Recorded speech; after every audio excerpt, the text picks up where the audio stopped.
السلام علیکم دوستو، welcome back to my YouTube channel fair cast Urdu. امید ہے کہ آپ لوگ خیریت سے ہوں گے۔ آج جو میں آپ کو ہارر سٹوری سنانے والی ہوں وہ بہت ہی زیادہ ہارر ہے۔ اگر آپ کو ڈر لگے سنتے ہوئے تو آپ پلیز آیت الکرسی ضرور پڑھ لیجیے گا۔ تو چلیے آئیے ہم اپنی ہارر سٹوری کا آغاز کرتے ہیں۔ پاکستان کے شمالی پنجاب میں ایک گاؤں ہے، نام سے بہت خوبصورت لگتا ہے، چھٹیاں والی دھن، مگر اس گاؤں کی ایسی سڑک ہے جہاں دھن چھٹتی نہیں، جہاں ہر سال کتنے لوگ لاپتہ ہو جاتے ہیں۔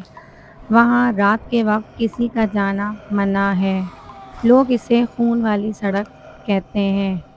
میں علی ہوں، لاہور یونیورسٹی میں پڑھتا ہوں، مگر میری جڑیں اس گاؤں سے ہیں۔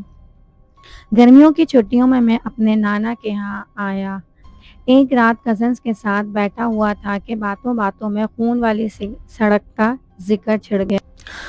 وہ سڑک بہت ہی زیادہ منحوس ہے علی بھائی، وہاں جو گیا وہ واپس نہیں آیا، مگر بدلا ہوا جیسے اس میں کچھ اور سما گیا ہو، اگر تو وہ واپس آیا ہو تو۔ میں نے ہنستے ہوئے کہا، بھوت ووت کچھ نہیں ہوتا یار، بس یہ سب وہم ہوتے ہیں۔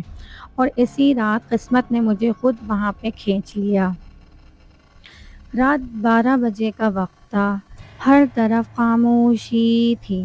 میں نے ضد میں آ کر وہ سڑک پکڑ لی، ہاتھوں میں ٹارچ، موبائل فون اور دل میں جوانی کا جوش۔ جیسے ہی میں سڑک پر چلا، دھن اچانک گہری ہو گئی، میرے ارد گرد کچھ بھی نظر نہیں آ رہا تھا۔ 5 منٹ کے بعد اچانک میرا موبائل بند ہو گیا، ٹارچ بھی چھپکنے لگی۔ میں رکا ہی تھا کہ دائیں جانب جھاڑیوں میں کچھ حرکت ہوئی۔ میں نے غور کیا، آواز آئی، بچاؤ مجھے بچاؤ۔ ایک لڑکی کی آواز تھی، جیسے کوئی بہت تکلیف میں ہو۔ میں آگے بڑھا، جھاڑیوں میں روشنی کی۔ وہاں ایک لڑکی سفید لباس پہنی بیٹھی رو رہی تھی۔ اس کے بال الجھے ہوئے تھے، پاؤں سے خون نکل رہا تھا اور کپڑے پھٹے ہوئے تھے۔ میں نے ڈرتے ڈرتے پوچھا، کیا ہوا بہن، کہاں سے آئی ہو؟ وہ آہستہ سے بولی، مجھے اس نے مارا، اس نے مجھے زندہ دفن کیا، مگر میں مر نہیں سکی۔ میں پیچھے ہٹنے لگا، تبھی اس نے اپنا چہرہ اٹھایا۔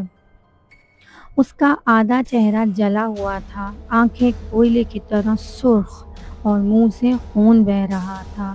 میں دوڑنے لگا، لیکن میری ٹانگیں مفلوج ہو گئیں، جسم جیسے کسی اور کی گرفت میں آ گیا ہو۔ دھن مزید گہری ہو گئی۔ اب سڑک پر چھوٹے چھوٹے سائے نظر آ رہے تھے، بچے، عورتیں، بوڑھے، سب کے سب سیاہ خالی آنکھوں والے۔ ہر سایہ مجھے گھورتا، سرگوشی کرتا، ہمیں دفن کر دیا گیا، ہمیں انصاف نہیں ملا، تم بھی ہمارے ساتھ چلو۔ پھر اچانک ایک سایہ میری گردن پر چڑھ گیا۔ اس کی آواز میرے کان میں گونجی، علی، تم اس قاتل کے پوتے ہو جس نے ہمیں مارا تھا، اب تمہاری باری ہے۔ میں بے ہوش ہو کر گر گیا، اور صبح مسجد کے صحن میں میری آنکھ کھلی۔ میرے جسم پہ خراشیں تھیں، کپڑے پھٹے ہوئے تھے اور منہ سے خون تھا۔ میرے نانا مجھے دیکھ کر خاموش تھے۔ میں نے پوچھا،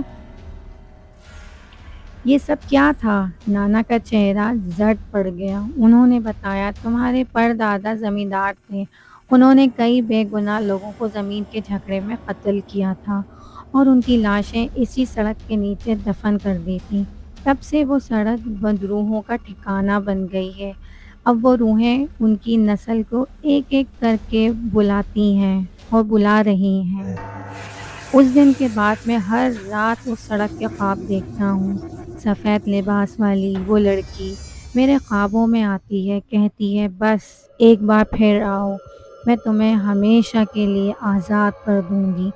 میں نے گاؤں چھوڑ دیا، لیکن اس کی آواز آج بھی میرے کانوں میں گونجتی ہے، تم کبھی نہیں بچ سکتے علی، یہ قرض ابھی پورا نہیں ہوا ہے۔